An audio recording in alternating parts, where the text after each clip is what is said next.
All right, greetings, everyone. We are live again. Dynasty Mirror Search for Uhuru. Thank you so much for joining us, as we always do. We just want to thank you all for the support. It really means a lot. Also, make sure you go to dynastymirror.com. Let's get this focus in. Let's see if this got this focus. There we go. Okay.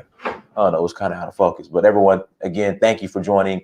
Make sure you go to dynastymirror.com. Again, please go to dynastymirror.com.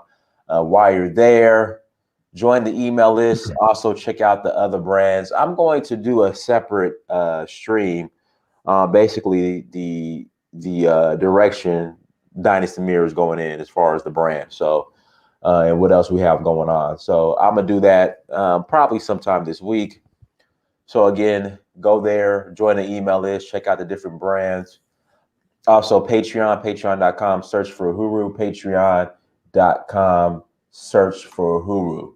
And if you are interested in an opportunity where you get paid in Bitcoin and Ethereum, my affiliate links in the chat rooms, also scrolling at the bottom of the screen and will be in the description.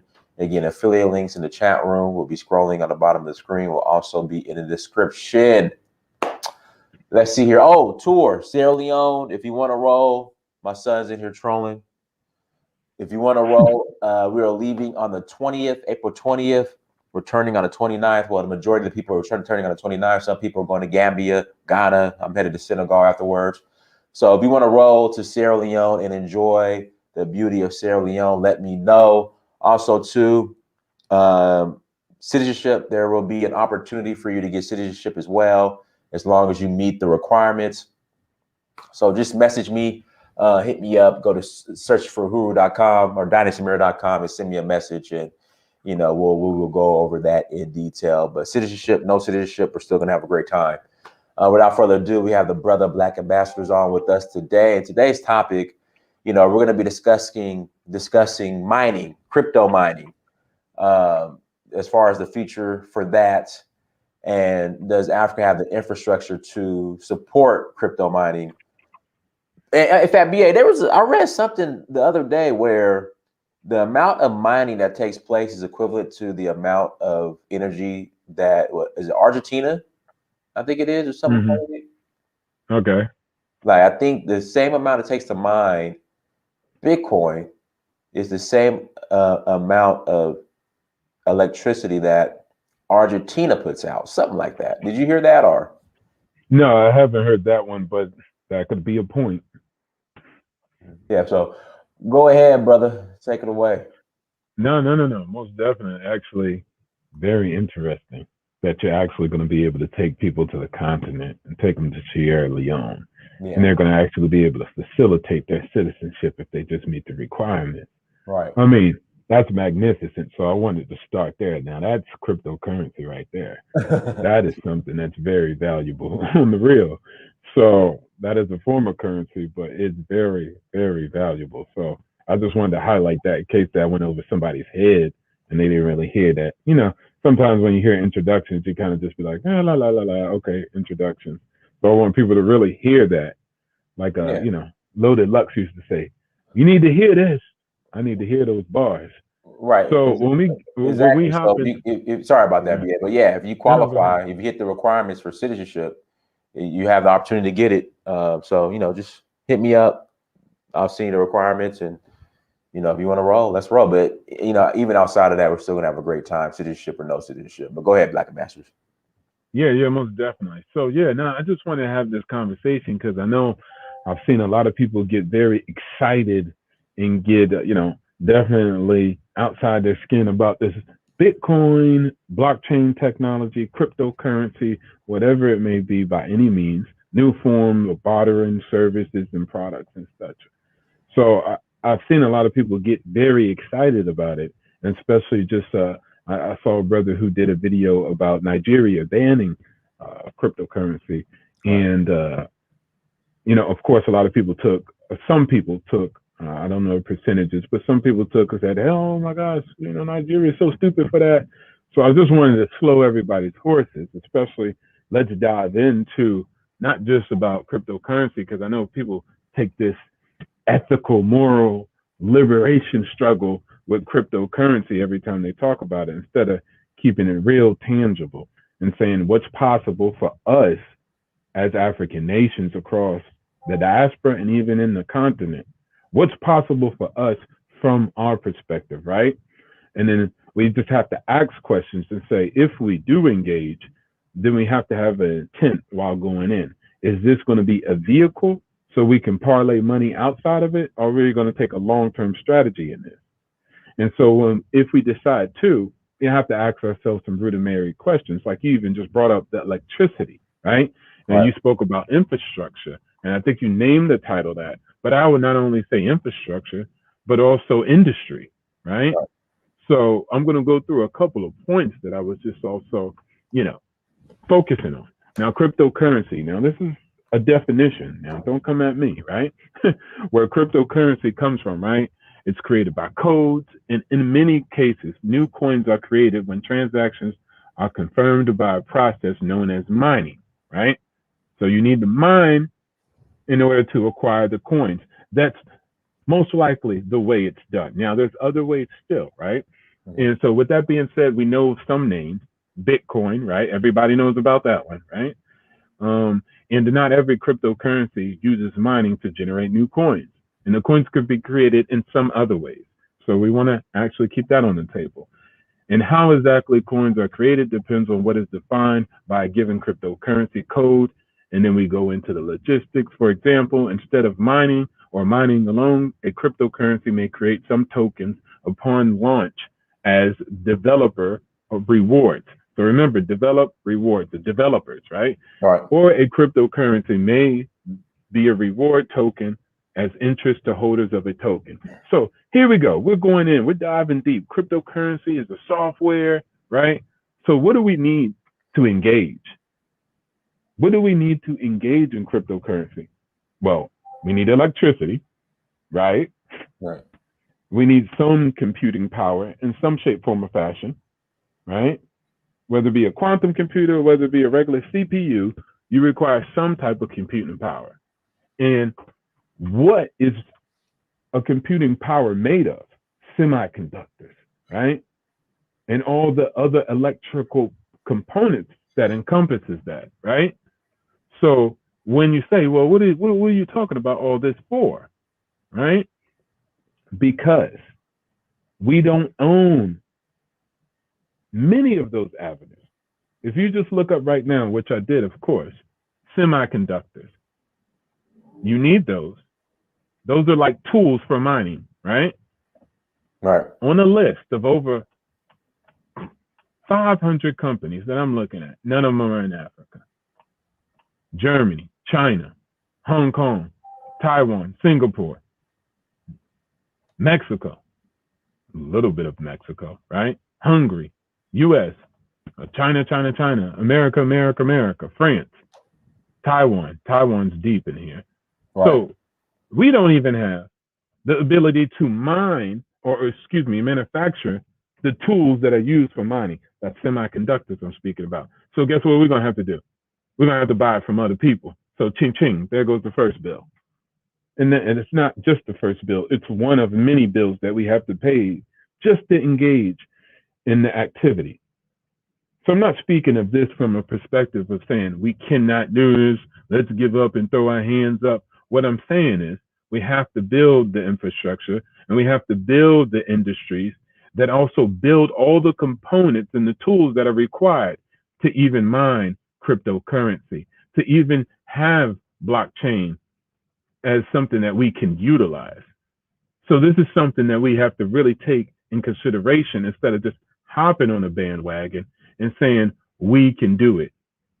We have to ask ourselves, do we have it? I've just told you, I just read the list of all the companies that manufacture semiconductors. None of them are in the African continent, period. And especially if we go down to sub-Saharan Africa, where we're really talking about, right? Because who cares if Morocco and Tunisia has it, right? Right. They can't even let you build a dam in Ethiopia. So I asked the question, do we have it? And if we don't, then what are the steps for it that needs to make it happen? Now let's go to something that's important. I hear the playback. Data centers. How many data centers do we have, right? Question. The use of energy. How many people have electricity on the continent? Let me ask you this. So people are saying the advantage that Africa has is the sun, and we could go solar, and that's how we Okay, can get ahead with mining. What are your thoughts on that? cool. I like people offering up situations because when we look at it and say, where are we going to get our energy at? Somebody said solar, right? And what was the other form of clean renewable energy? Did somebody say maybe possibly wind, right? We got Mm-hmm. a lot of external countries that still are bordered by water. So we have tidal, maybe wave energy. So those are good. I'm not saying we can't utilize, but ask ourselves the question, how many solar plants to manufacture solar panels are in Africa? How are we vertically integrated with the nickel for the battery that's required Nope. to have the battery storage? We have the See, resources, but we're not vertically integrated. We have to exactly. And that's what we have to capture. I'm not saying don't do it. It sucks. Even those people who offer that solution in which they just said, well, what about the sun? You got to harness the sun. Let's put it together on how we're going to harness the sun. But as of right now, we import our solar panels. So once again, ching ching, we can vertically integrate. There's all this talk about Elon Musk vertically integrating his Tesla factory in the United States of America. It's almost he gets the nickel and the ion from the mines not too far away from his factory, right? He creates the battery packs over there in New York. Shout out to Buffalo. So he almost has all the things that he requires to build not only the actual vehicle, but the panels, and in the same time, the battery pack. He's moving towards vertical integration. And this is a conversation in which we need to have about how do we gain that same type of development, not only in infrastructure, like you said, but manufacturing. Not only that, but the utilization of the energy, the distribution of the energy, right? The management and regulation of the energy. There's massive amounts of components.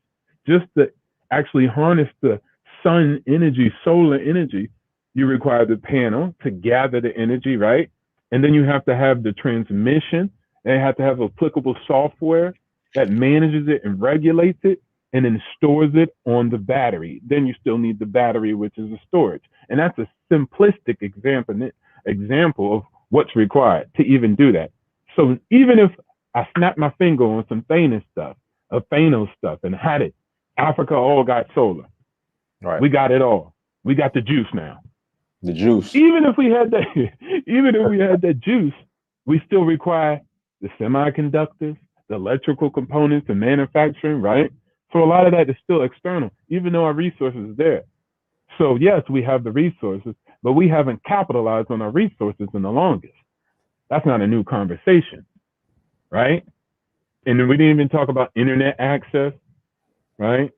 All right. So how many people got internet access across the continent of Africa? We're looking at 15%.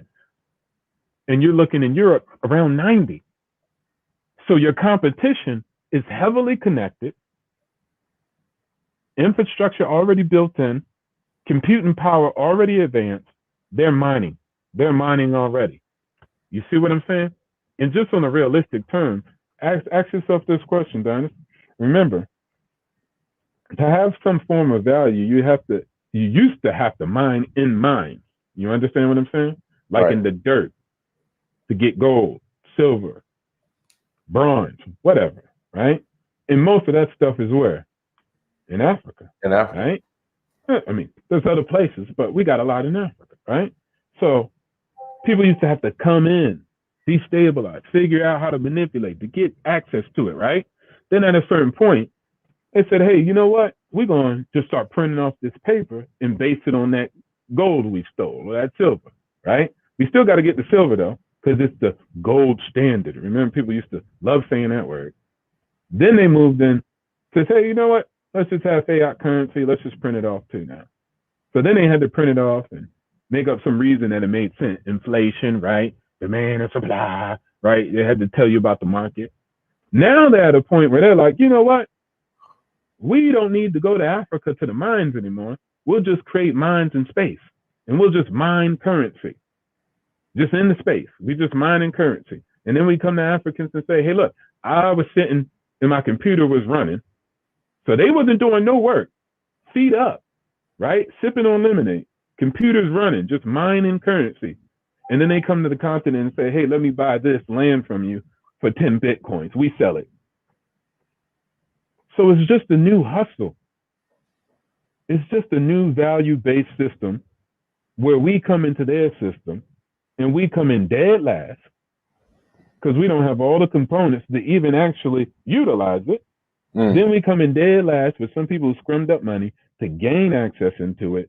And then they're in a position where they have all the computing power, all the infrastructure, all the internet accessibility, right? Right. And then we jump into that system trying to compete with no vertical integration whatsoever, no control over the natural resources that are required to build, nor the process, nor the manufacturing, nor the distribution, nor the internet providership, the telecommunications, etc. Facebook is, trying to build us internet or something like that. So we're just boxed out even in that market, right? And if we get too evolved and think that's the wave in the future, God dang, when is it a point? Remember, they created that for themselves. When will we create something for ourselves based off of something that actually we could apply? You see what I'm saying? So Right. now you be like, oh, we got the gold. Don't matter. We own cryptocurrency. So you're less valuable now.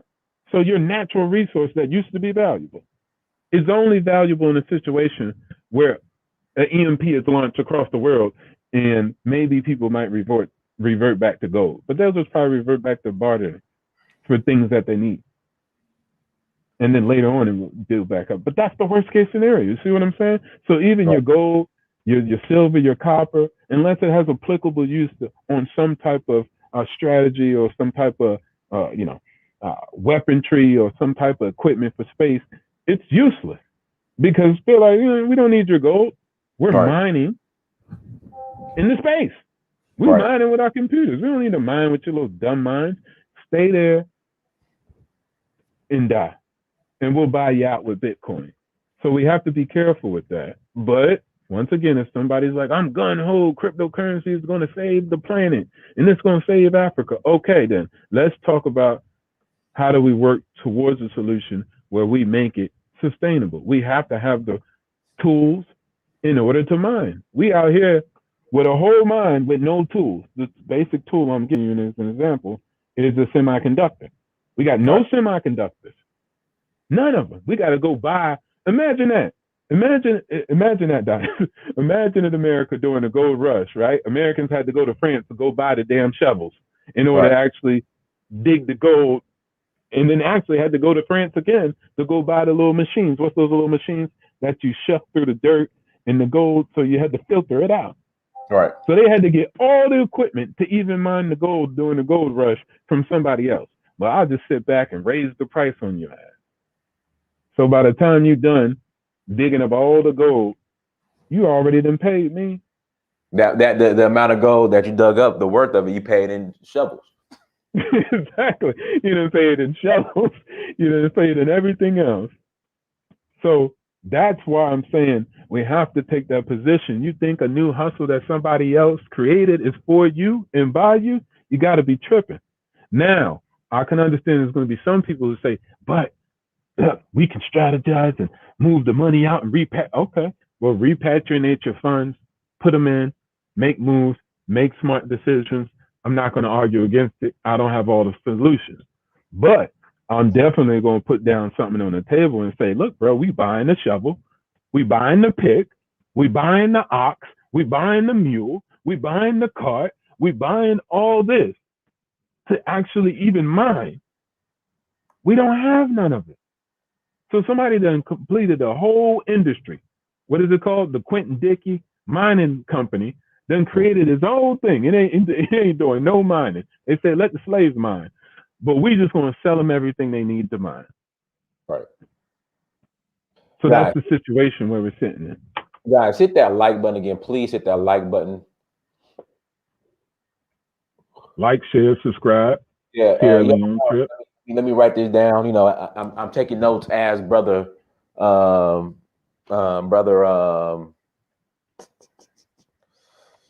BA is talking. You know, I still gotta take my notes. So guys, make sure you hit that like button. Make sure you share. Make sure you subscribe.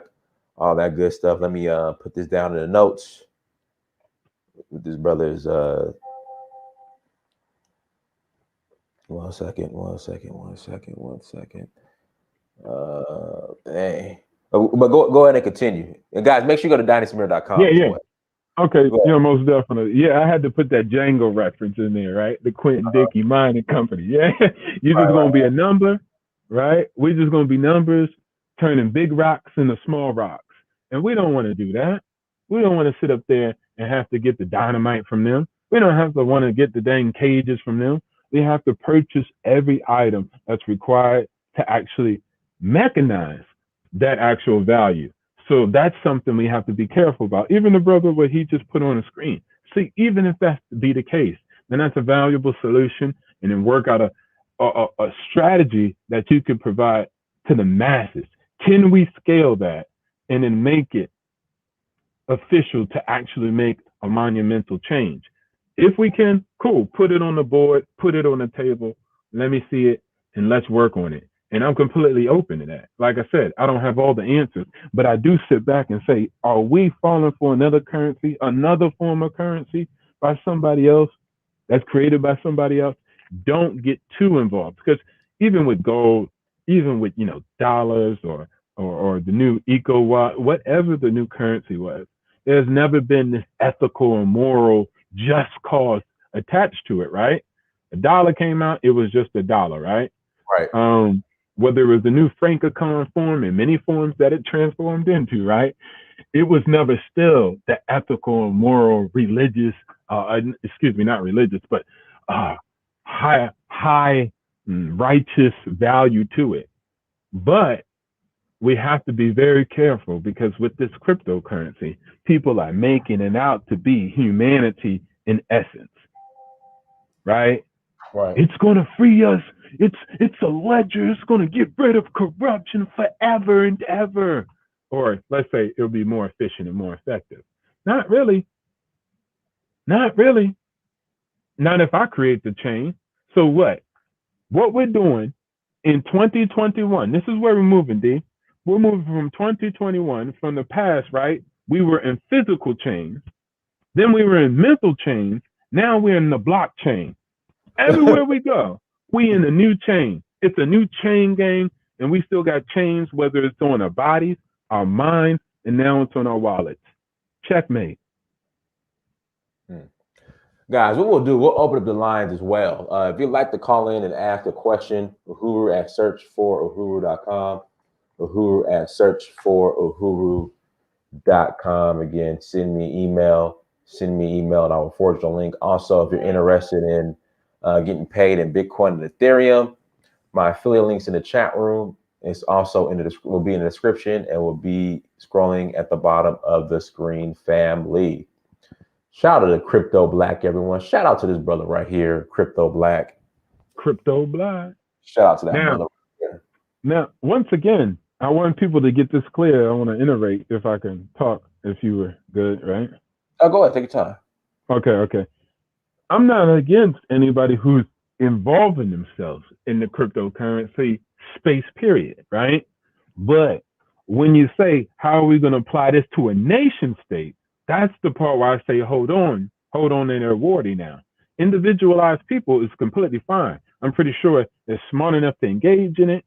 Now, get smart, read up also to get engaged with it. But I'm pretty sure those who want to get engaged are smart, well-read and well-versed, and understand the ways of it. Roger that. Do your thing. But what I'm also going to say, when it comes to applicability of a nation, a large group of people being able to do that, meaning from a nation state perspective, that's a negative. You see what I'm saying? So Right. when a state like Nigeria, as an example, let's give them the difference. I've been in that. I mean, Nigeria owns a lot of its industries. It has a good amount of control in comparison to the rest of African states, right? Let them probably lead this one. They have gotten Nigeria this far.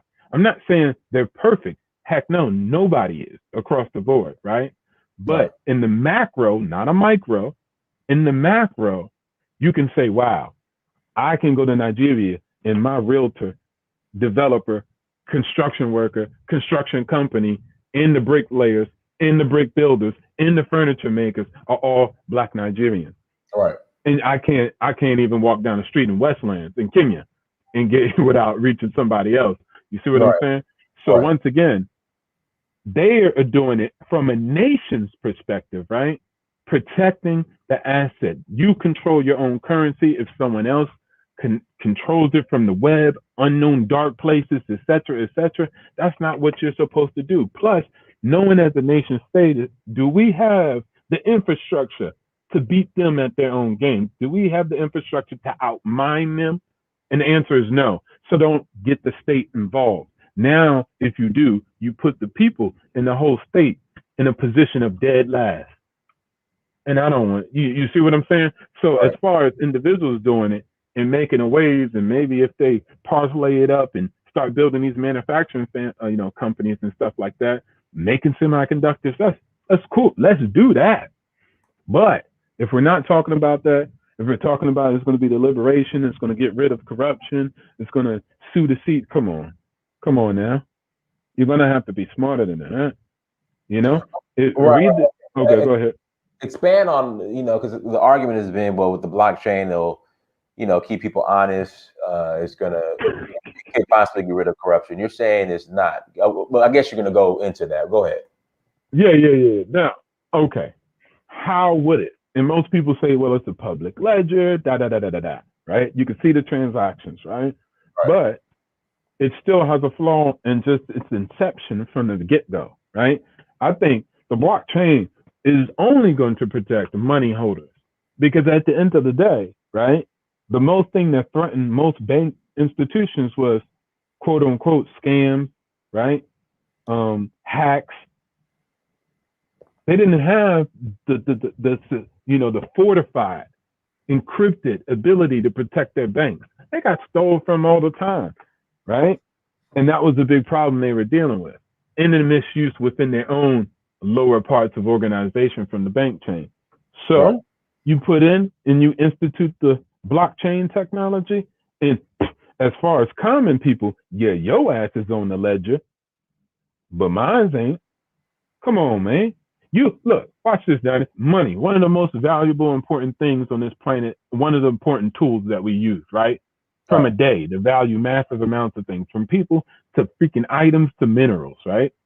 Okay, bro, you can't even go to the court system and know that the little boy who got drunk, Tommy, his name ain't even on the ledger book, though he was inside that police station. Right.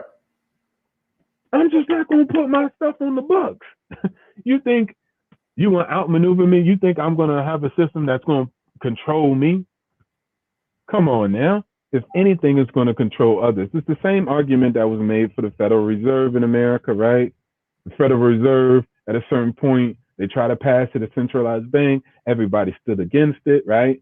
Everybody was like, we don't want no central bank in America. Okay, cool. Then the Fed huddled back up. And then after they came out the huddle, they put out mad articles saying that the bankers hated the central bank. The Fed was the worst. The bankers hated it. Don't vote for the federal banks and the Fed. Once they did that, they named it the Federal Reserve. People thought it was a government. And then on top of that, they said the bankers hate it, so it must be good. And the Federal Reserve was instituted just like that. Simple trickery, Trojan horse, whatever you want to call it, the European roost. I mean, whatever. It's the same con game. But let me do what everybody else has done. Beg to differ that something came through that's going to provide no corruption, honesty, and love, and respect, and rainbow drops and bubble gums. Come on. Coming from the West? Dr. Dr. Dryan says crypto is not the silver bullet that is going to solve all financial shortcomings, but it will bring a lot of people some new wealth. Cool. Never argued against that point, right? But guess what? Most likely the people who's going to have some new wealth are going to be people with more computing power. Maybe not. That's not a determining factor of saying like there is no way other people can make it more. But the equation favors in people who have more computing power, more electricity, right? More computers, more accessibility to electronics, more accessibility to the internet, more accessibility. And come on, do I have to continue with the list? Goddamn South Korea, you can't even walk down the street without getting goddamn 5G off your cell phone from the shop. It's damn near internet provided everywhere. You know what I'm saying? And then you gotta scramble in other places to get some goddamn Wi-Fi. You gotta put it on your head, put it in the ceiling. Like, come on. Or some of the data plans are terrible. You know what I'm saying? South Africa, terrible data plans. But nevertheless, I'm saying that's a disadvantage. That's going to be a crutch. It's going to be a handicap. It doesn't make you defeated, no, but you better damn sure measure that up with nations to nations, saying, dang, all right, our crypto in, let's say, Nigeria, let's get off of Nigeria, Kenya, going against crypto in South Korea. Come on, let's be serious. I've seen warehouses and factories lined up with databases and computers that were only mining cryptocurrency. Like, somebody, crypto says, go ahead. Crypto is moving to proof of stake, not mining. That's old news. What do you say? It's going to move to what? Proof of stake. Okay, yeah, true. You can do that. Proof. All right, cool. Let's see when it happens. And then plus, make your own. This is the problem that I have. We don't decide to make our own, like set up our own way. We just move. Who moved it? Did we move it? I don't remember the AU or a bunch of Africans coming together and saying, we moving crypto in this direction. Or we just moving wherever else somebody else moves and say, oh, that's passe. You passe. We passe. We stay on the back. Right? Did we make that move? Donald, I don't know. The Nigerian president came out and said that's what we did? No, did the Ethiopian president did? They're trying to ban it in Nigeria. Okay, so let's go to another African country. Which African country said we going in this direction with this? Well, allegedly, but it really wasn't confirmed. They're saying that Kenya was going to use Bitcoin as a reserve currency, but it wasn't confirmed. Kenya was going to use Bitcoin as a cryptocurrency, right? Or a reserve, right? Yeah. Okay, and see, look, look, we getting got every time we look up. Like, dang. Okay, so watch this. West Africa was just dealing with problems, right? With their deal with the continuation of colonization pact agreements where they had to have a little bit of reserves in France, right? Right. And that was an issue. They had kind of a lot of reserves in France, but nevertheless, they had some reserves in there, right? So now, here go Kenya, about to put reserves in Bitcoin. Now, let me know, Bitcoin really controlled, owned, and created by Kenyans? No. So once again, we get in the banking again, and now we in the new crypto banking, putting currency in other nations' banks and saying it's a reserve for us. You playing yourself. Ask Hugo Chavez or Maduro in Venezuela how that worked out for him. He had some reserves for the nation in all these other countries. And guess what they did? Put a block on his ass once it came down to it. He was like, man, I'm trying to get this medicine for my people. They was like, now you Gucci. You've been sanctioned. Get out of here. Get out of here. But that's my reserve. And per the WTO, he just talking to the dang, he talking to the operator. They ain't listening to him no more. They been hanged up on him. Like, bro, you put that reserve in somebody else's bank. Yo, I mean, I don't want to get, real with it, Diane. But what does reserve mean, right? You depositing something for the future, right? All right. It's a supply of a commodity not needed for immediate use, but available if required. That defeats the purpose. Ask any West African country when they needed it, when they required it, when did they get it from France? But cryptocurrency, I don't know, maybe maybe somebody in the audience can say. What a crypto black says is no bank owns Bitcoin. So you can't really compare Bitcoin like with the SAFA. With the SAFA, of course. No bank owns a gotcha. Somebody owns it. It's not floating in the sky, Donna. This is what I'm saying. We're nonsensical with it. It's floating in the sky. I'm pretty sure we could break it down to people. Because people own those wallets, right? Or does the wallets own the wallets? Or do artificial intelligence own it or something like that, right? See, this is what I'm saying. We don't make any sense. Skip the banks. I don't care if the banks own it. A country and a culture owns it, right? Those people attach those wallets are going to spend their money in a certain specific way. They might even ban you, right? Case in point, they say, oh, Africa got another dictator, probably a liberator trying to, help your country out. They say no more Bitcoin to Africa. We're going to cut them off financially. We're going to exile, economic boycott. It's still attached to real people, and real people who have citizenships, have ideologies, right? And have positions in this world. So we get real, like Dr. Amos Wilson said, we take it to the point where we just like thinking, and we so backwards. It's no people attached.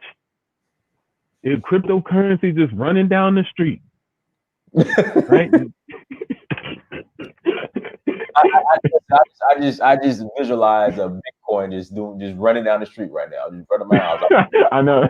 That's why I said it. Outside and tackle it and just kidnap. People be, fighting over each other, doing all types of stuff, man. It'd be Jumanji if a goddamn Bitcoin came running down the street. So Bitcoin just running down the street, or it's Bitcoin in a person in a group's wallet, and that's where it is. Mainly not because Bitcoin might be racist, but Bitcoin is built in an actual place that's already solidified in the things that we talked about earlier, right? Infrastructure, computing power, right? Accessibility of electronics, right? At a consumer level, right? Those are all, in America, you could buy something like that. It's easy. It's easy right now for you to buy off of Amazon, get it delivered by a drone, whatever you need, semiconductor, right? You could build your own computer like that. Within a day, the items will be at your house, right? And then in Africa, how long would it take? So somebody's just going to beat you on that. And then, like I said, it's still in a specific region. It's still in a specific area. We don't see, look, this is how the con works. And that's what Dr. Amos Wilson, all they do is change the game, change the system. And then we like, well, it's not the same because the banks don't control it. So because, JP Morgan ain't standing there no more, or Chevy Chase ain't standing there no more, it's different now. Right? Because it ain't the Bank of America, it's the bank of whatever, the bank of Bitcoin or whatever. It's no bank. It's just out there, autonomously, neutral. Nothing's neutral in this world. Everything is biased. Everything is screwed. Everything has a position. And where those coins lay is not in our pockets. Right. Once again. So even if they decided to do that, it's good for them. It's smart for them to do stuff like that, because it gets us tricked. We like, oh my gosh, Elon Musk, he put Tesla reserve in there. That means it's really taking off. Then we put value in other people's stuff. Y'all don't listen whether it's Master P or Patrice Lumumba saying the dang thing. Stop putting value in other people's apps, software, products, currency. Put value in yourself, something that you create for you and by you. If you came out and told me I would be like, dang, that's lit. We need to put money in there. Because we created it, how it worked. And then you tell me, well, bro, we ain't got all these computers and shit, but we do got the minerals. That's why Gaddafi ain't here no more. They just pow his tail, because at least he had the extra smart to say, dang, well, we got all the things. So, look, if they got all the computers, right, D, they're going to put their value and currency towards that. And it makes sense. I would do that if I was them, too, because they got to do too much to come get your minerals. And then they got to look bad, too, because they're like, oh, we involved in illegal childhood mining and stuff like that. So, let's dress, make it look better. Let's just deal with this, and we'll create a system. We got more computing power. Let's create currency arranged around that, right? And then, because at a certain point, you won't even need no batteries and stuff like that to come from Africa no more, because the batteries will be able to be recyclable and all this other stuff. So anyway, you go to Africa, and we like, yeah, let's do that with no computers. Right. So I'm saying stop. We need to be like, nah, well, while they go crypto, we go mineral. We got mineral coins. Right. Because that's what we got. And that's more strategic. Even if somebody say, no, I still want to be in Bitcoin, go do that too. Create the mineral coin, whatever that may be, how that is, we map that out, work through it, fail, work through it, revise, right? And then you can have the crypto chase. You can go chase crypto all day. That's why Asians did it. China just was like, man, we're going to play everybody's game. but we really gonna mainly play our game. But we're gonna play everybody's game, and we're gonna maneuver. What is that? When I was, let me say it. Let me rephrase it this way. When I was working somewhere, basically, right? It Right. was a place, right? And it was like, okay, of course they were against China or whatever, right? And they had a picture on the wall, and on the wall it was a panda, right? And I was like, okay, so that represents like China. So, panda means something in China. You feel me? And on the back of the panda, it had a dragon tail. And so what they were saying in the picture is like, man, in the front they look like a panda, but they the dragon in the back, and it's like a two thing, the way they go about things. So if we're gonna go about Bitcoin, then take the panda and the dragon approach, or let's make our own, right? Take the goddamn, I don't know, the goddamn what we got in Africa, right? Take the giraffe and a goddamn lion in the back. I don't know, but that's the type of approach you can have with the Bitcoin. If you're still going to be like, nah, I got the Bitcoin shirt, Bitcoin to the moon. So if Right. you believe that, then okay, cool. I'm not about to just go back and forth. Just put down a plan with saying, hey, look, I'm about to play the giraffe and the lion. Right? Hey guys, if you want to call in and ask a question or make a statement or join the discussion, email is in the chat room. You know the procedure. Send me an email at hoover@searchforhoover.com or hoover at Wait. search. Go ahead. Yeah, I wanted to say something too. Go ahead. Let's say that I don't know what I'm talking about of Bitcoin, right? This is the problem that we deal with too. And then it's a lot of educators and scholars, right? They become specialists at a bunch of nothing. No disrespect. What you specialize is just a tool of life. I specialize in the macro, right? So even if you dive in the weeds of the particularities of Bitcoin, just like they had Einstein's dumb self, he might have been smart the way he was smart specialized, but they still use his dumb self to build a bomb and then threw him out the door Right. because they were smarter in real life. He could be all smart putting numbers up on a board. They just used them like, okay, we're going to take this smart, specialized individual and we're going to use them in our interest because we know the macro. So even with that being said, okay, Bitcoin experts, show me the power. Show me the power and let's move through the map. Like I said, see, the giraffe and the lion. You can't get past that. I even said, cool, you want to do the Bitcoin, then go ahead. Do your thing. But let's map it out and how we going to get there because I know we ain't got the tools. What you trying to tell me now about the in-depth philosophy of Bitcoin? We ain't got no tools. You see what I'm saying? Just like the same thing as we can have all the gold specialists. And I'm talking about as far as the practice and refinery, right? We can have all the actual individuals who experiment the actual process of refining gold, right? And we can have all these educated fools, super smart, know everything about the gold. Right. We still ain't got the shovel. We still ain't got the shifters. We still don't own the mines. We still don't control the dollar. We still don't control the form of currency, nor our borders, nor our education. And it just goes on and on and on. So even if we got those people, we still gonna take an L. Like I said, the Egyptians possibly moved bricks with their minds. I don't know, some medical, physical stuff. But when Europeans came in and whopped them over the head, that didn't help them. All right, guys, I just hit the link out. Somebody said black crypto is getting bigger right now. The top crypto are Grin, Zcash, Ravencoin, Monero, etc. Are those black-owned cryptocurrency companies? Can somebody confirm that? Are those black-owned cryptocurrency companies? That's what you mean? Yeah, but I just sent the link out to a couple people, so go ahead and call in, hit that like button. Again, hit that like button, share. And also, if you're interested in earning or getting paid in Bitcoin and Ethereum, affiliate links in the chat room will be in the description and also will be in scrolling at the bottom of the screen. So again, I sent the link out to a couple people. We're just waiting for you guys to hop on, and then you can ask your question, make your statement, all that good stuff. Your tour, Sierra Leone, April 20th. We're leaving, headed to Salone. We'll be there. We'll arrive on the 21st, leaving on the 29th. For those who qualify, there are requirements in regards to citizenship. So it seems like you're going to have that opportunity as well on the tour. So if you're interested in joining, go to searchforahuru.com or dynastysport.com, send me a message, and I will holla black. All right, go ahead. Oh, I like that. I holla black. And then I rock with that. I'm gonna start saying that. That's cool, right? Yeah. So, so let's move on to the point we deal with cryptocurrency the way it is, right? Um, one of the most important things too is uh, if you're with it, like, oh man, I'm with this stuff. I love cryptocurrency, and then cool, create that black paper.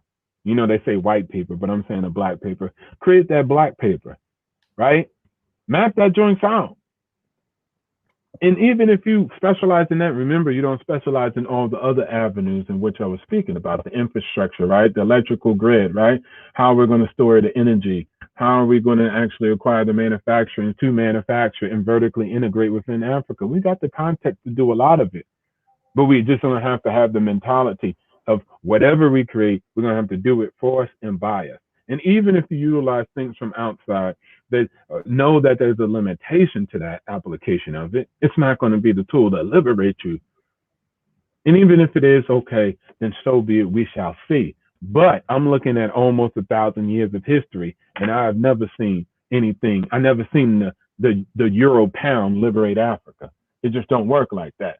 But I'm guessing you're telling me the banks don't control it. Cryptocurrency is walking out here on these streets by itself. It owns it's beholden to no one. Then even if that be the case, then you don't own it. And I know because recently I had another guy who told me, and so there's a guy we parlay about, the cryptocurrency. And nevertheless, he was like, not your coin or not your wallet, not your coin. So you got to have them papers, not on platforms like, yo, I'm on the goddamn. So it even goes deep to that. People can jack you even from the platforms which you're supposed to be holding your Bitcoin. But nevertheless, that's just the inefficiency. Okay, cool, good to go. We're not really worried about it. But like I said, from a nation state, we need to take a different approach. We need to actually learn how to start building towards that infrastructure if we want to be mining anything. But like I said, instead of dealing with crypto, we need to be dealing with the mino, the mineral. Like we have so many minerals.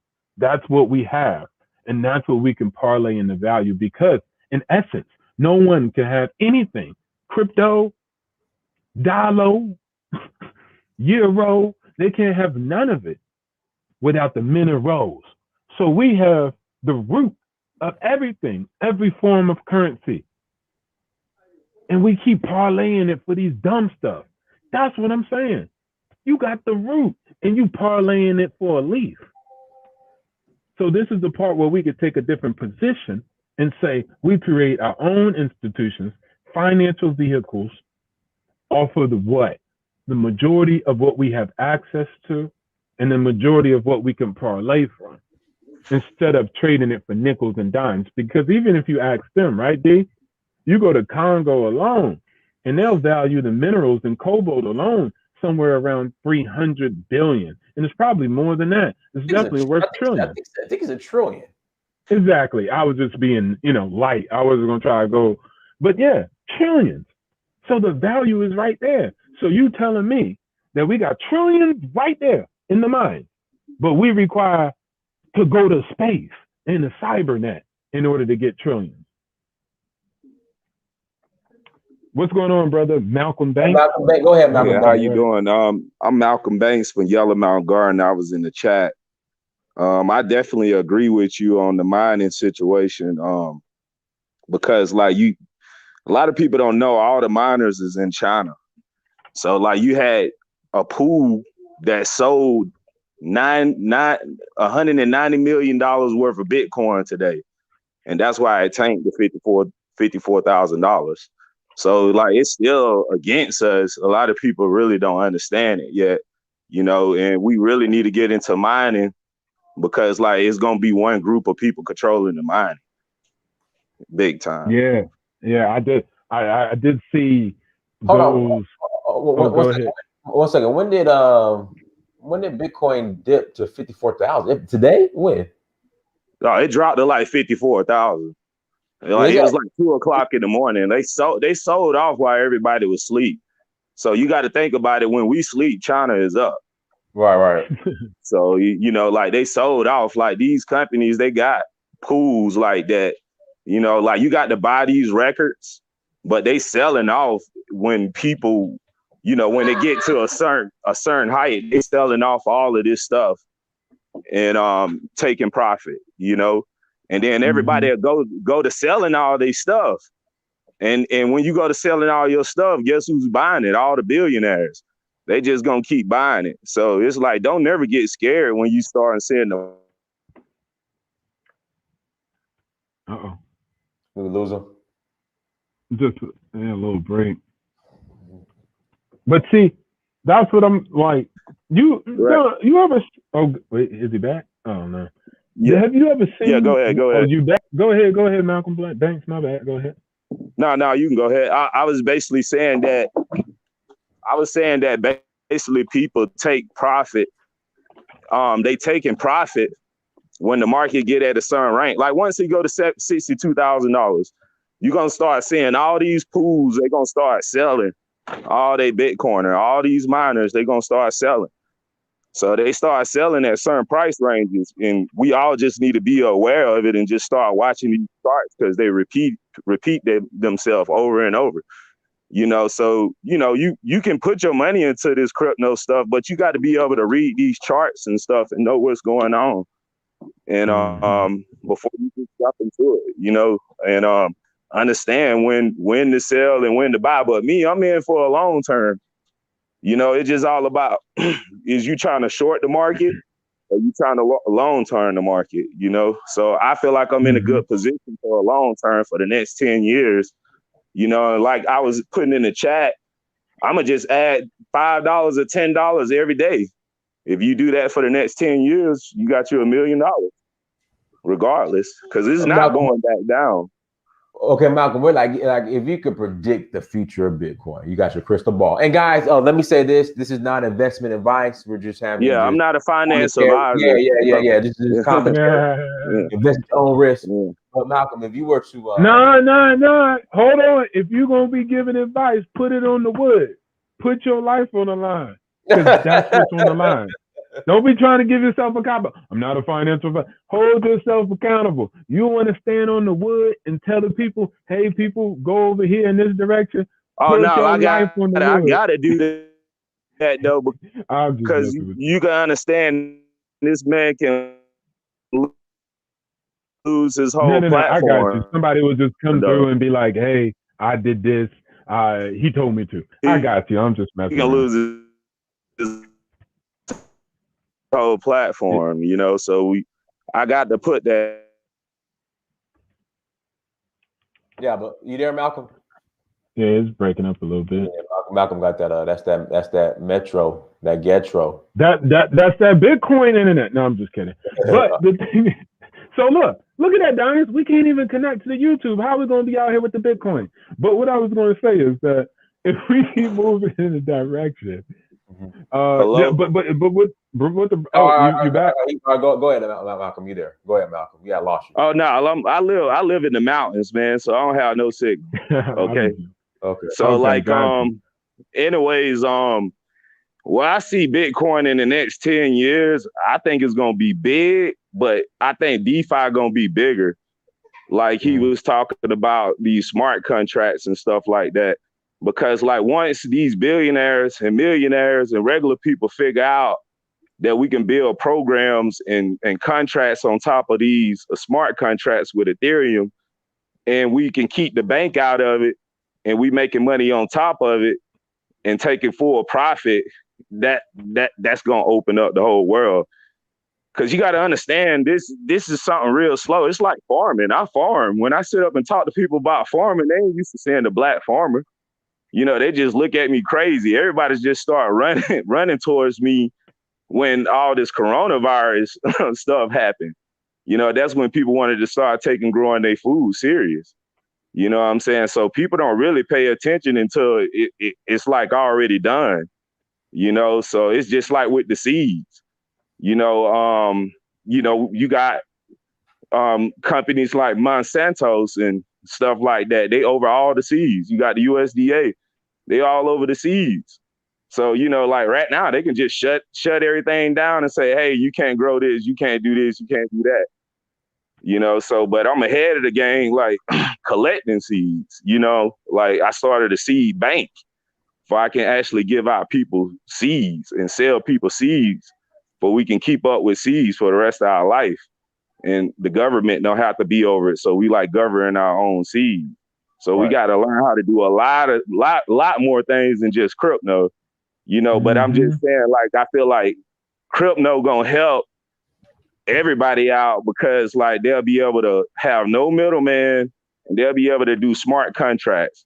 Like if you got a maid service, you'll be able to put your payroll on there. You can be able to do a smart contract with all your clients for the whole year, like anything, any type of business. It's just like however you want to build it on top of these platforms. Oh, yeah. Guys, hit that like button again. Please hit the like button. So Malcolm, Bitcoin, where is it going to be at December 30th? I feel like December 30th, everybody better sell and just take profit and then just keep your money in there. I'm basically looking at between 85,000 to about 107,000. That's what I'm looking at. But I obviously know it's going to tank. It's not going to stay high forever. If you're a trader, like I've been trading stocks for years, everybody know like nothing never going to stay high. It's going to eventually go down. Like Kmart was one of the biggest stores when all of us was growing up when we was little. Now you can't even see a Kmart nowhere. So hold on. There's a Kmart in Peachtree City, Georgia. Okay, yeah. Or you got to think about Roses. I used to go get majority of my clothes from Roses. Hold on. There's a Roses in Griffin, Georgia. Exactly. But you remember there used to be a lot of them, like, Well, they were never on the West Coast. Like that was. I didn't see Roses till I came to down south. You know what I'm saying? It's a down south. You got to go to the country. Like you got to go. Exactly. But I'm saying these brands never expand. That's what I'm trying to tell you. Like you got to look at like crypto the same way. You know what I'm saying? I'm saying it's going to be something bigger than Ethereum. It's maybe going to be something bigger than Bitcoin. We don't know. So like everybody is taking a gamble right now and just going forward with what's just popular. I'm going forward with what I believe in for the future. Like basically what's going to be around. Like you got Uniswap. They already have a platform, basically built on top of different blockchains for a payment system. Like they using Pornhub. They're using different websites already. So they getting more transaction than Bitcoin already. So, it's cryptos actually out there getting used already. So you have to like look into those cryptos because like people using them already. I'm like as you talk, but go ahead. No, that's what I invest in. Like I'm not saying Bitcoin is not my biggest investor. Like I'm being honest with you. I go pick out what's best for me and what I feel like was gonna be good the next 10 years, And like I say, the DeFi blockchains, I'm down with all of those. I know it's gonna tank, but I just feel like it's gonna be the future because they already had the technology. And what I'm just trying to add to the conversation is kind of like what you just said about the seeds, right? You said we got to do a lot of things. And so this conversation was more so about those a lot of things to even make cryptocurrency and anything in just the crypto period or blockchain possible for us. We have to have conversations and walk ourselves through what we have to build up in order to even be able to utilize blockchain. Or we're just going to be buying all the hardware and software from somebody else and then trying to catch up. As you said yourself, people in China, they have warehouses full of this equipment. Exactly. And I don't know if you've ever been on a Chinese manufacturing assembly line, but the shit is monotonous. It is continuous, same perpetual work back to back, like for hours in on out. So that type of dedication of manpower or woman power towards an agenda, right? Even if it's cryptocurrency or whatever they may do, that's what you're up against. So Yeah. that's the one where I say, from a national perspective, in a nation has to be realistic and say, we're not in a position. We're still buying the shovels. We're still buying the carts. We're still buying everything. We could Yeah. parlay some out to be kind of like scouts, go out Yeah. and search the terrain, pick up the intel, become inside traders that are very good. You understand? Know the Yeah. game in and out and know how to move in that space. And then accumulate that knowledge and bring that back to Wakanda. And then we're able to parlay that when we're able to actually take a good amount of people and build those tools so we can utilize that skill and that knowledge and experience you have. So now we're like, yeah, all right, he came back with the intel. This is how they moving, but we're gonna move it in this way. If we put it this way, and then we could just, build and grow and develop from there. But that's Yeah. what the main title is, not so much to say, hey, everybody who invests in crypto, y'all idiot. I don't have those conversations because I don't know all the answers. But I do know that we do need to build all those tools that are required to even start mining. And we still got to figure out how to mine Hold on one second. Hold just on the one mines we got. Jack LeGray. Too Najee, go ahead too. But Jack LeGray, call in, but be respectful. But call in. Okay, thanks for having me, guys. And yeah, regarding this topic, I think it's a very, very simple listen answer. If we are asking if Africa has infrastructure for cryptocurrency, is period. No, we don't. We simply don't have the infrastructure for it right now, and there is no need for us to even bother with that right now. We have bigger fishes to fry. That's my own take on it. We have to involve ourselves in low risk assets right now, and anything we do has to be low risk. If you go high risk for, it's almost like a pyramid scheme where anything can collapse any moment, like the dot-com bubble or housing bubble. If you get into a bubble, you run a risk, and that risk is a gambler's risk. And if you want to get into a gambler's risk, you have to be prepared to lose whatever you lose. You have to only stake what you are willing to lose, and you have to go in there for a specific goal. If you have a goal, because sometimes you go into a gambling environment, stock market, whatever, there is always, if you have a target, you are likely to achieve it, as long as it's not over ambitious. You say, okay, I'm just going to stake $1. If I get $1.50, I'm out. The moment you get that $1.50 out, go out, because you've gotten what you want, and that is profit. But what happens with this type of gambling things is that when you make profit, you say, oh, I want more. Let me stay in there more until the roof caves in, and then you lose out on everything. Exactly. Yeah. So that is the thing. And there is use for gambling. There is use for gambling for people that know how to gamble. There are a lot of people making billions, not even millions, billions out there because they know what they are doing in these industries. So, but for our people, in terms of infrastructure, we are not ready to start taking on the West and the Chinese and the Japanese and all of them with all the sophisticated tools that they have right now. We even run the risk of losing an African white wallet. Can you imagine if our African white wallet was hacked and all the funds transferred? That would be like crazy. That would be pure madness. That's a national security risk, and that's probably why the Nigerian government reacted the way they did, because they are afraid that this.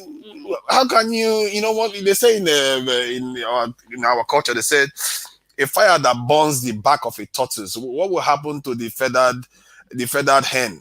So you have to be careful when Yeah. you get into an area that could be quite dangerous for you.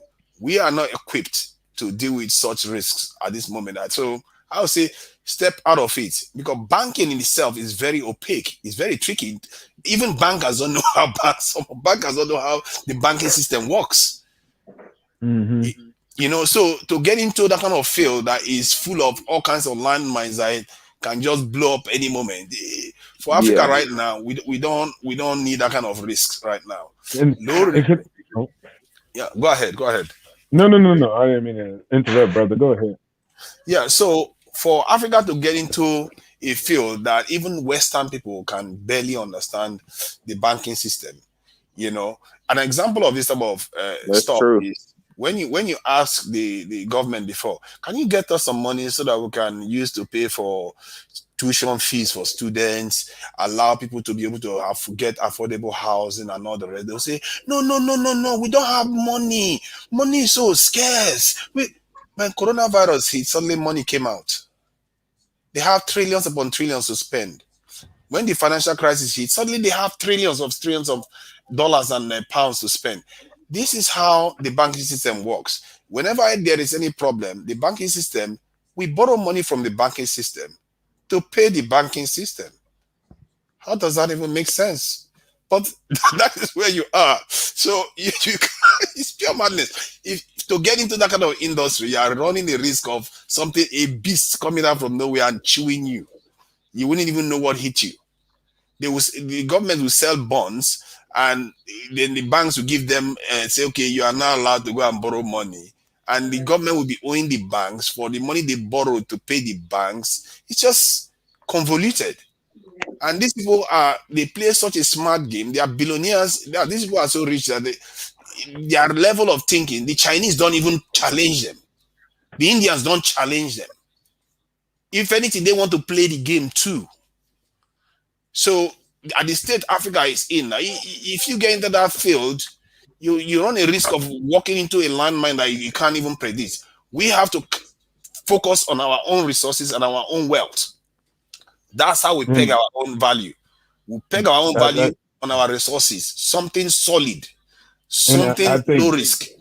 I think that's a super valuable point that I think there's some playback, but I think there's a super valuable point in what you just said. We got what we got. We moved from there. We're trying to move in all these other different paradigms, and we have the minerals.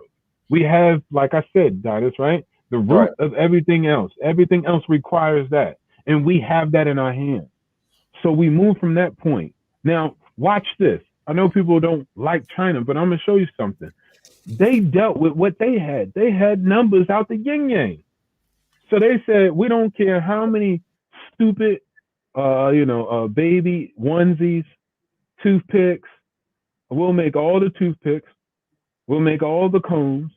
We'll make all this stuff that you see as, oh, that's cheap, low quality stuff y'all making over there, right? Us in America or the West, we're into technology. We're into, software development, et cetera, et cetera.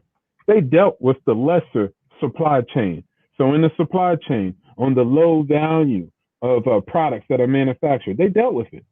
And they did it continuously again and again with the sheer numbers that they had coming down on manufacturing.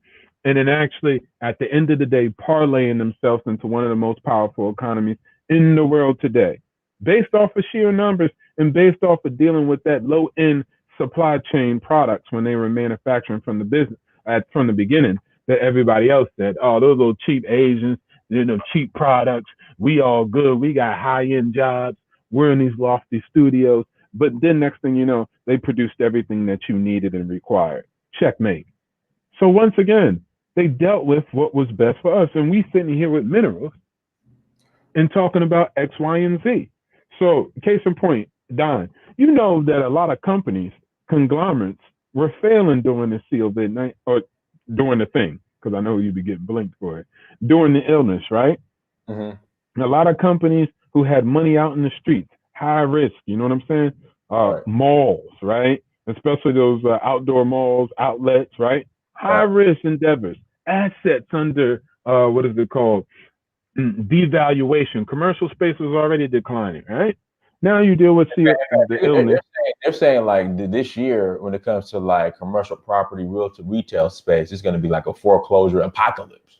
Yeah, exactly. So watch this. You got those same people who not only claim there's so much insurance and claim government benefits, not only put their money in the market, watch it rise, pull themselves out of the market. And as you know, as a realtor, you can't go to Atlanta in Texas and get any property because it doesn't stay on the market. George, you got to turn off the playback. You can't. George, there you go. Yeah, okay, go ahead. Okay. You can't go into Georgia. Hold on, George. You got. Yes, Dinas. I disagree with Tunaja. But you just got to mute. Let me finish the point. And you got the playback. Any echoing, George? You gotta. All right. Hello? So Yes, can you hear me? Yeah, it's good. yeah. Good. Hold on for a second, brother. I was just finishing on the point. And I passed the rock to you. So now you have a point where somebody's sitting there, right, with all these assets, and then Donis, in Georgia, Atlanta, you deal with Texas across the board. Property is getting swept out. People are moving from high risk to low risk and physical assets investments. So these companies are buying up, goddamn, all of Austin, all of Texas in some major parts.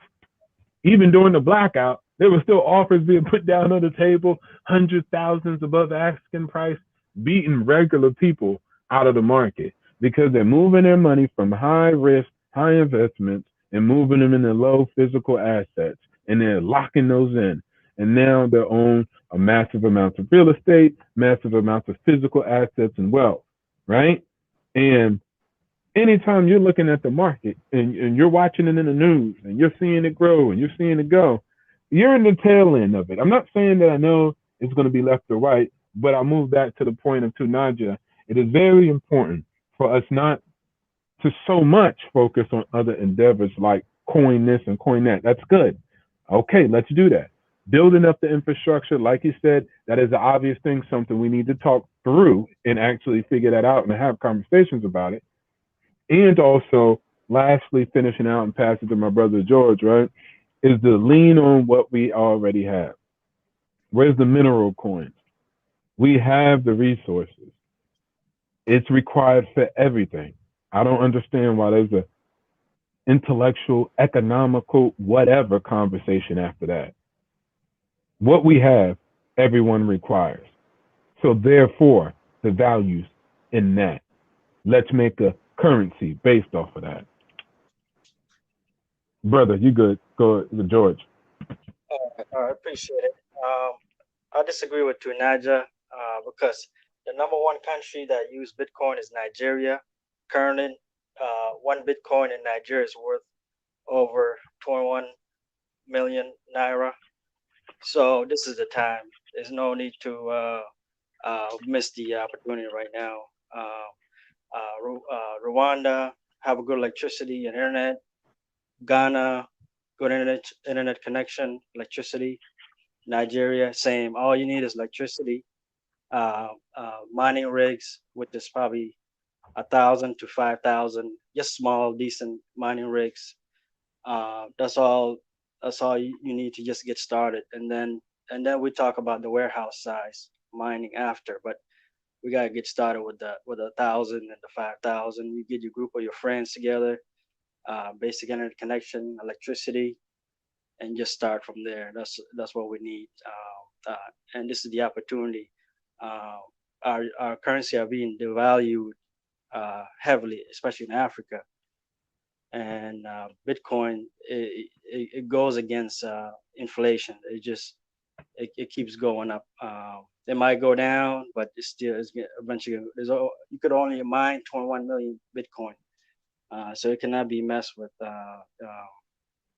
So this is So the time. who wins that battle? Is it a neutral level playing field where everybody can have access, no matter the quantum computer, no matter how many computers you got? That none of that's relevant, and that's a question. Yes, you could mine Bitcoin, or also you could mine altcoins. Altcoins. Yeah, any coins. That's what I'm talking about. I'm not talking about Bitcoin. I'm saying the mine coins. Doesn't matter.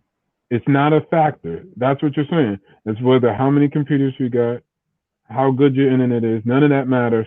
It's just a level playing field that we can all enter and everybody can become an equal winner.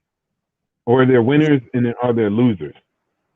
Yes. What are the factors towards that?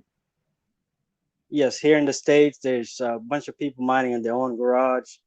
That's all you need, just a space, electricity, internet, the equipments, but that's all you need.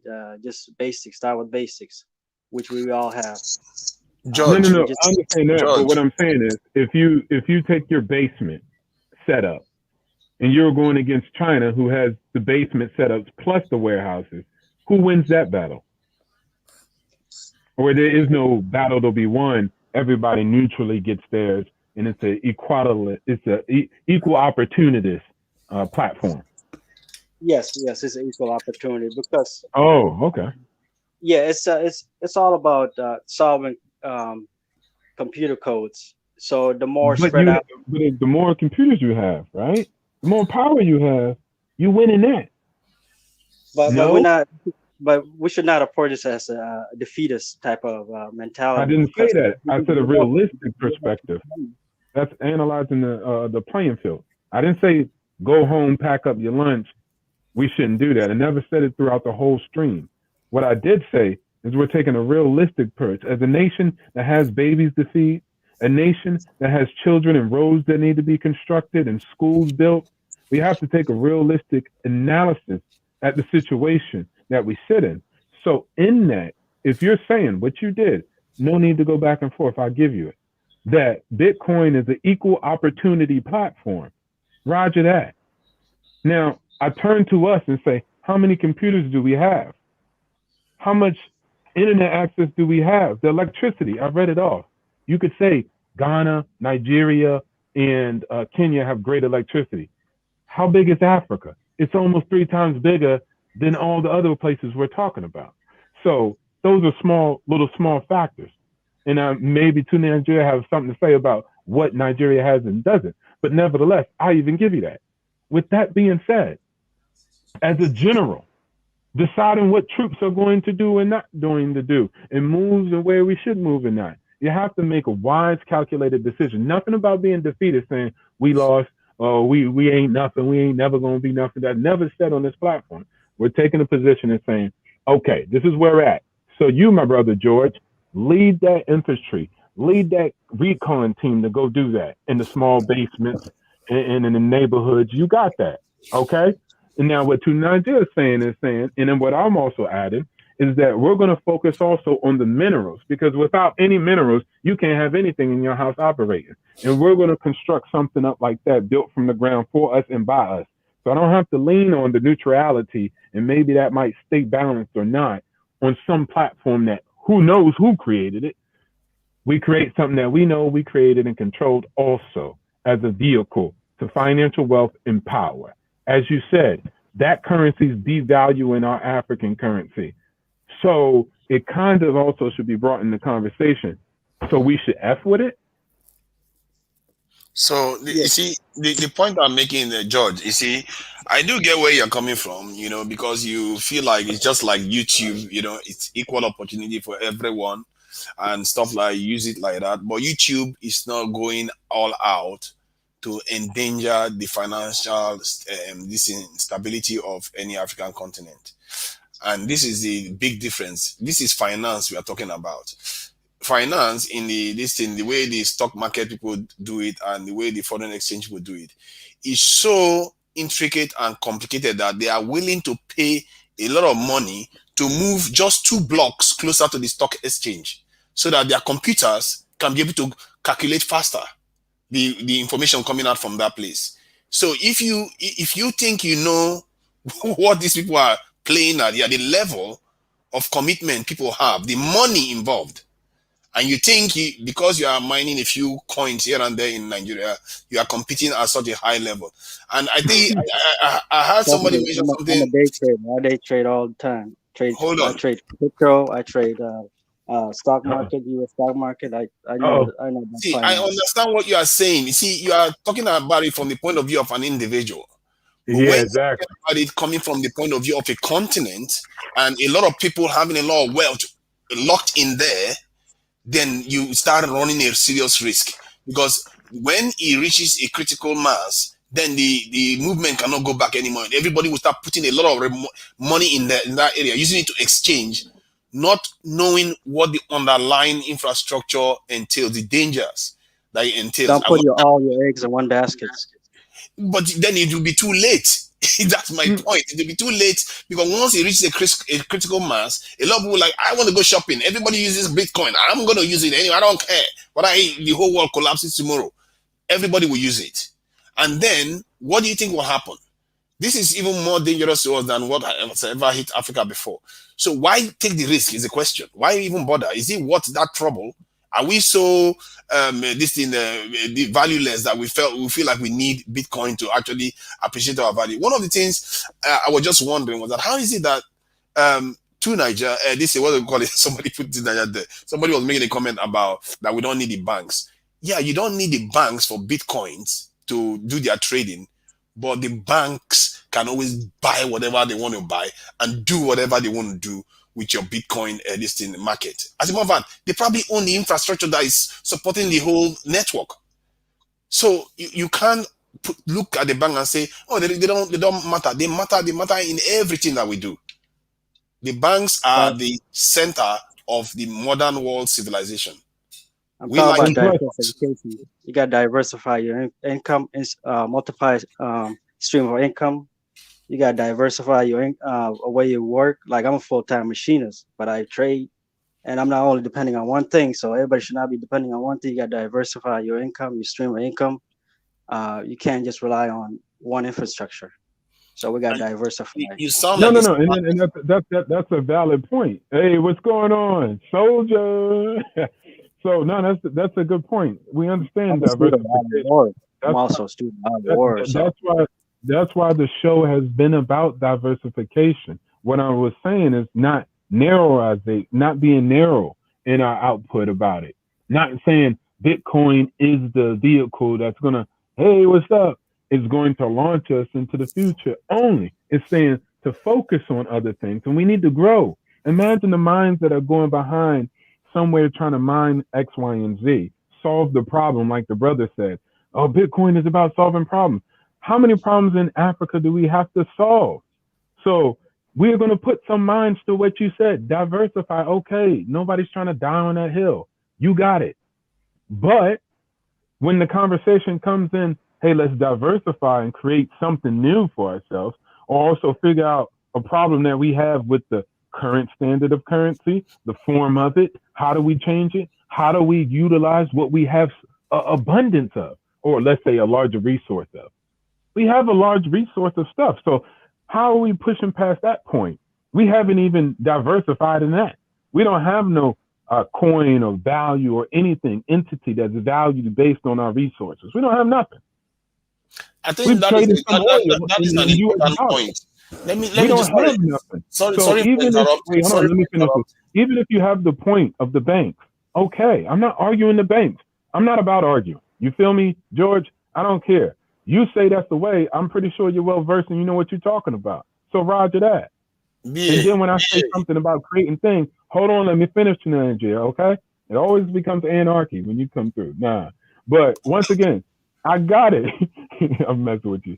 But I got it. Okay, George, we understand. I think we have a lot of circular conversations. Soon as I believe something and I tell you wrong, then you believe something, you tell me I'm wrong. Nah, you got it, bro. You believe in the Bitcoin. I'm not about to die on that hill. Okay. And then I'm saying about the minerals, and brother Tunajer, go ahead. Tell us what you're talking about. yeah. I think you raised that point about the value of our resources and how it is pegged. And I find it a little bit problematic because one of the things I've noticed that may be at the heart of the reason why Africa is really, really behind is the fact that we are spending little funds compared to what the West is spending. An example of this is the US spent about, they are talking about $2 trillion stimulus for just the COVID-19 this in response. And that's $2 trillion. Nigeria's entire national debt is about 28 billion. Let me repeat again. Nigeria's entire national debt for a 200 million people country is about 28 billion. So while that of the US just to respond for COVID-19 is almost 2 trillion. So Okay, got you. if you are on that type of disparity, how do you catch up? And one of the problems we have as a continent, somewhere along the line, we've all lost track of what reality actually represents. This is why I say, why is it that, I'm telling you, this is why I say, why is it that an apple in the US is worth 10 times the one in Africa, even if they are the same. So I think somewhere along the line we have lost track. They've used the Mm-hmm. financial system to confuse and model the whole water and make it look like our stuff is not valuable, which means they can get it cheap. Can you Yep. imagine? They can get it very, very cheap, and then they go on their side and inflate everything, which means anything we want to get from them is extremely expensive. Mm-hmm. So we are on a totally different path here, and this economic system that has been built up somewhere along the line has to be bridged. And this is what one of the things the Chinese did. They started changing their currency and manipulating their currency to suit the market. And the Chinese, the Mm-hmm. Western world, you must have heard the noise that the Western world was making, like, oh, you are manipulating your currency, because Yeah. they are doing to say, why should your stuff be worth more than ours? Why should your Mm-hmm. same chicken in your country will be worth 3 or 10 times more than the chicken in China? Mm-hmm. They've used the financial system to manipulate everything, and Africans need to start waking up to that and start bringing their own resources, the value of their resources being equivalent to what it is in the US. Because you can buy the same number of coal in Nigeria today and buy the same number in the US, but the price will be different, and they will value their own differently. So that is just a no-go. I think there's something seriously wrong when there is that much disparity.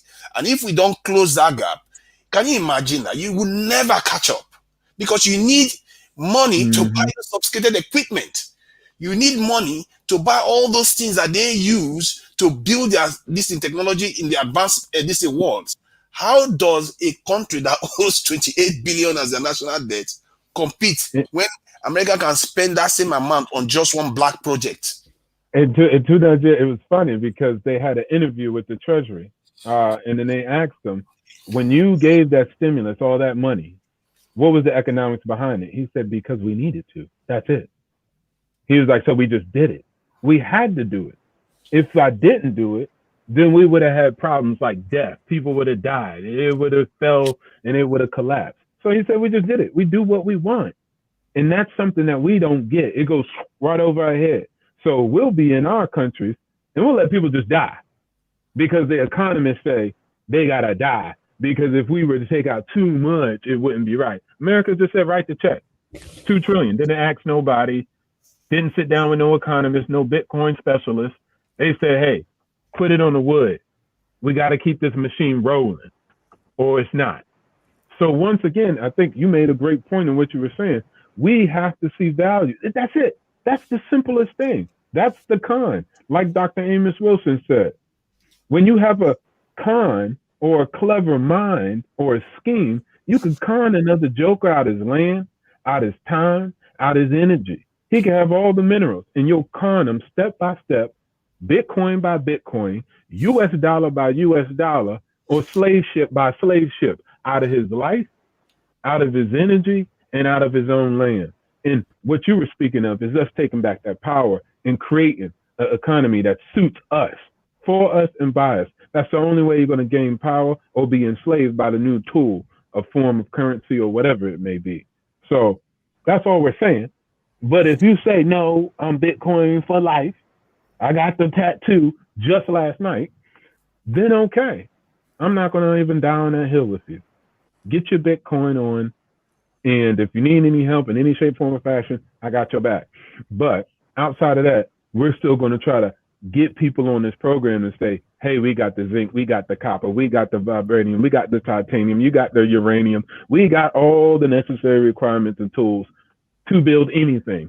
So let's figure out how we map that out and value the chicken that's in Nigeria instead of overvaluing the chicken that's in Europe. And you know that chicken skinny, you know the chicken skinny dynasty because the chicken was in the cold weather and it was trying to survive. And a Nigerian official actually spoke to this. He said in the 80s, when Babangida was in office, that every time the IMF and the financial institutions of the world, they will come to Nigeria and convince them to devalue their currency. And they just kept thinking that was the right thing to do, because when you devalue your currency, this is exactly what leads to this type of effect. You are saying your country is worth less than what it was worth yesterday. They kept devaluing their own currency. How do you even do that? Because somebody come and convinces you to do that. That is good for you to devalue your currency.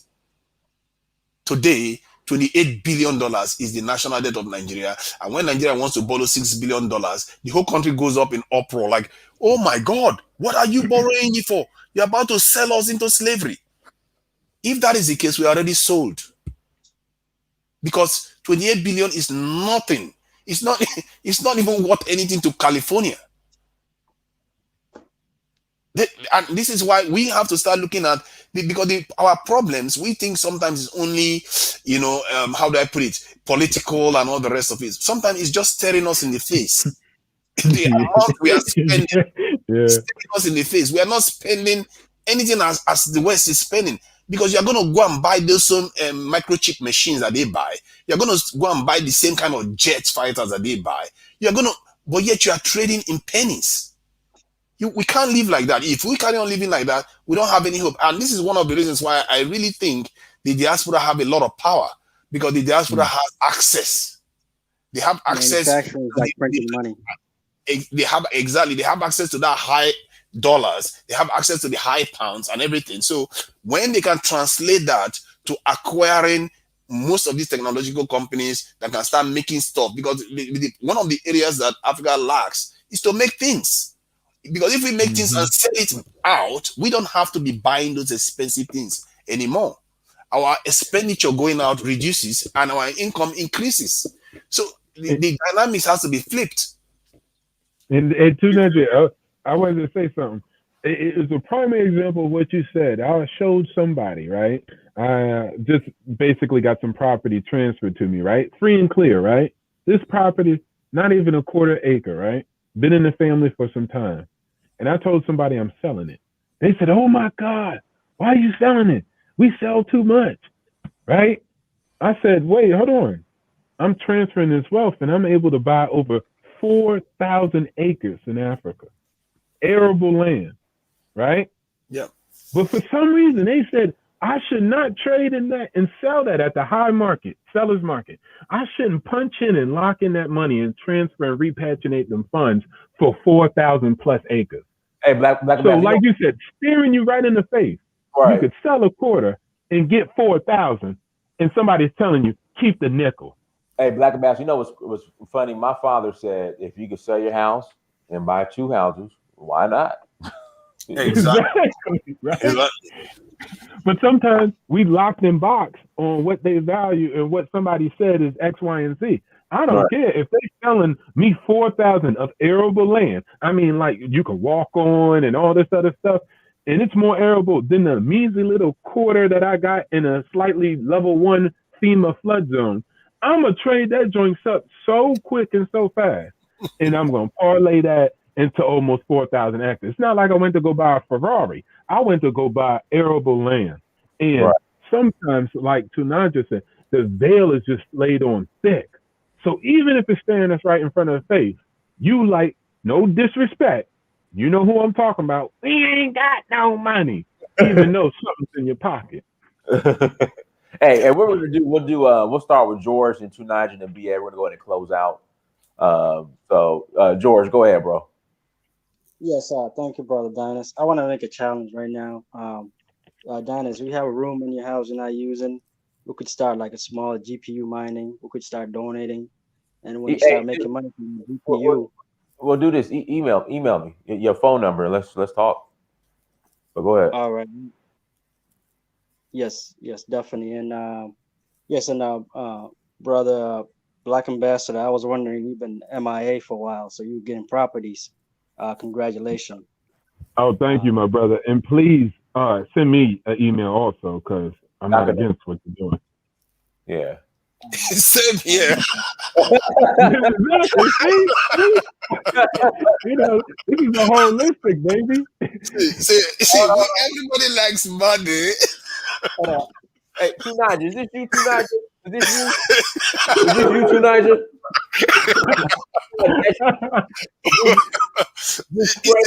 It's a likeness.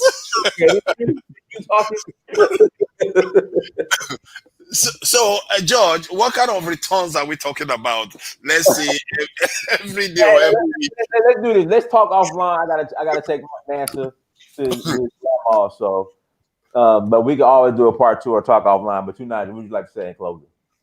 Yeah, I think like what just happened tells you everything. When individually, it's a good idea, especially when you're in the West, to do these type of things.